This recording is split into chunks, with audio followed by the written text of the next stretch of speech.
Rated SPG. Ito ay nangangailangan ng striktong patnubay at gabay ng magulang dahil sa mga sensitibong tema at eksena na hindi angkop sa mga bata.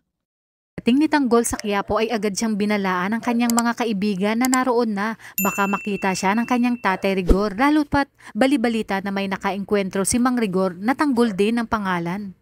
Bang si Espinas naman ay mas lalong umiinit ang ulo dahil habang tumatagal na wala pa si Tanggol ay mas lalong magiging tagilid ang kanilang sitwasyon dahil batid niyang pinaiimbestigahan na ang mga taong tumulong kina Tanggol.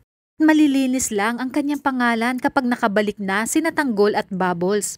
Iginiit ni Makasantos na pinahanap na niya si Tanggol sa mga tao nila sa Quiapo. Bago nga umalis si Tanggol sa Quiapo ay kinamusta niya si Mokang kaya agad niyang nalaman na nagpakasal na ito at kung gusto niyang makita si Mokang ay puntahan niya ito sa mansyon sa May Rojas.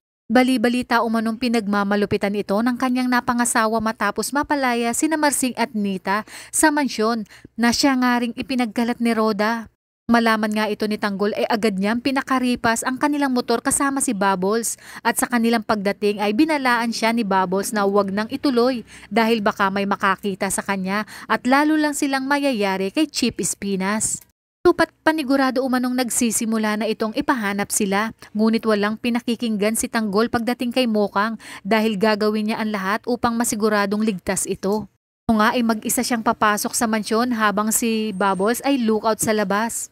Nitlaking gulat ni Olga na makita niya si Tanggol sa loob. Batid niya sa mga oras na yon ay mabubuko na pag naabutan siya ni Ramon.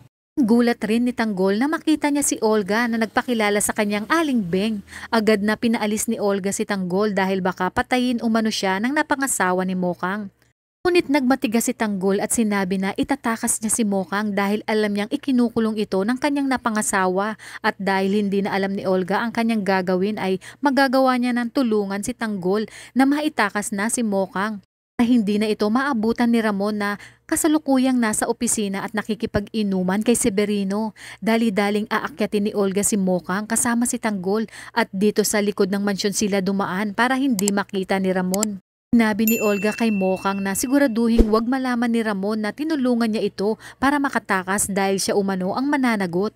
Pasalamat naman si Mokang kay Olga at sa pagdating ni Tanggol matagumpay nga silang nakalabas ng mansyon at doon sumakay ng taxi sina Mokang at Tanggol kasunod si Bubbles na sakay ng motor. Sa inyong palagay ano kaya ang gagawin ni Ramon sa oras na makita niya sa CCTV na tinakas ng kanyang tunay na anak na si Tanggol si Mokang?